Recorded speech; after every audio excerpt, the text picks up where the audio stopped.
From Eaves Trudeau to Johnny K9, Canada has a long history of famous bikers who caused a lot of trouble. One of the most well-known bikers is a man from Quebec named Maurice Boucher. He is considered one of the most brutal members ever of the Hells Angels, and there are several reasons for that. The birth of a biker. Maurice was born on June 21st, 1943. He grew up in a poor family with 7 siblings, and his family struggled to make ends meet. After leaving school in the 9th grade, he worked in construction just like his father. However, he soon realized that the hard physical labor just wasn't for him. Instead, Maurice turned to drugs, starting with marijuana, then moving on to harder drugs as his addiction grew. He became involved in crime to support his drug habit, resorting to theft. In 1974, he was arrested for the first time, went through a year-long trial, which resulted in a 40-month prison sentence. Prison life and transformation. While in jail, the biker scene in Quebec went through some significant changes. Maurice had decided whether to reflect on his actions and plan a different future or continue down the same path upon his release. He might have even made connections with criminals in prison that would further his plans. The rise of Hells Angels in Canada. When Maurice was released, the Hells Angels were expanding their influence and engaging in some violent battles. They'd already gained control in New York City, and now they targeted Canada. Leading the charge was their infamous leader, Eaves Trudeau, whose name alone struck fear in anyone who crossed his path. The Hells Angels wasted no time in establishing their presence in Canada. They quickly became dominant in the drug trade, holding a firm grip on the criminal underworld. Maurice was a member of the SS, a right-wing biker gang, but it was clear that he was no ordinary biker.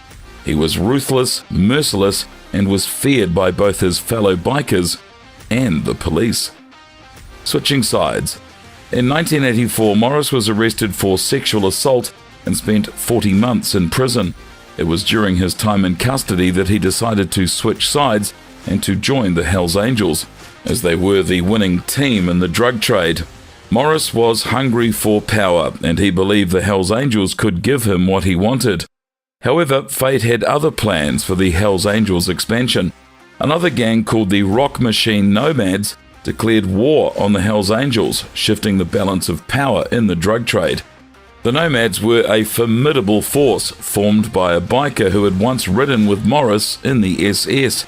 The streets became dangerous, but Maurice was not one to avoid a fight. He believed the Hells Angels needed a hero, and he was ready to step up and to be that hero. He murdered a rival biker, earning the respect and the admiration of his gang members. Maurice had finally proven himself and become a respected member of the Hells Angels. However, he questioned whether killing the rival biker was the right choice. Would the ruthless expansion and thirst for power of the Hells Angels lead to their downfall in Canada, or would they maintain control over the criminal underworld? Ascension to power. The Hells Angels faced betrayal and power struggles. Their leader fled, leaving a void in leadership. And to make matters worse, Eaves Trudeau, one of the most powerful and feared bikers in the country, became a state witness. This left the once mighty Hells Angels vulnerable and desperate. Amidst the chaos, Maurice emerged as a true warrior, ready to fight his way to the very top.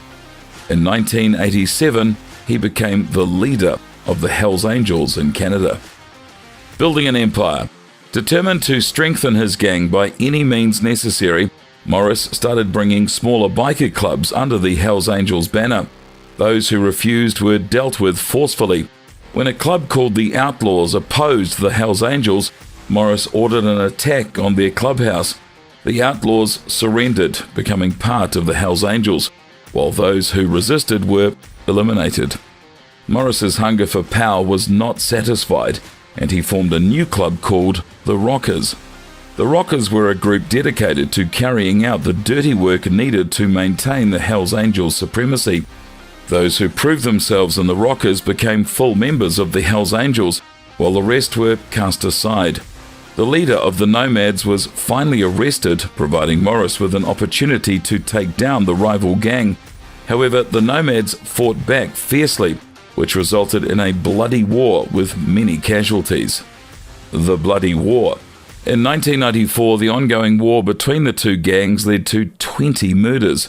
Maurice was determined to come out on top and promised a large reward for every nomad who was killed.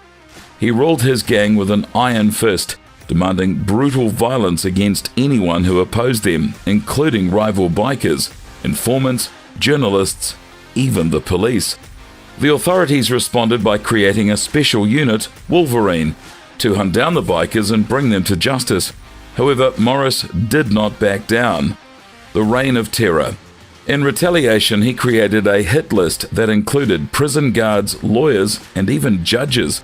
The Reign of Terror had begun. Maurice was in control. Under his command, over 100 people were killed and 80 bombings took place. Despite numerous arrests and trials, Maurice managed to evade justice due to his powerful presence in courtrooms and on the streets. Eventually, though, Maurice's luck ran out. He was sentenced to life in prison for all his crimes. Even behind bars, he managed to maintain his influence over the Hells Angels for a while, but he was eventually expelled from the gang in 2014. He also became a victim of a stabbing in prison, highlighting the risks of his former life of violence and crime. Maurice's story serves as a warning about the dangers of unchecked power and the devastating consequences that can happen from a life of crime. If you like this video, please give it a like, share it with your friends, and if you haven't already, subscribe to this channel. Make sure to hit the bell icon as well so you will always get the very latest from us first.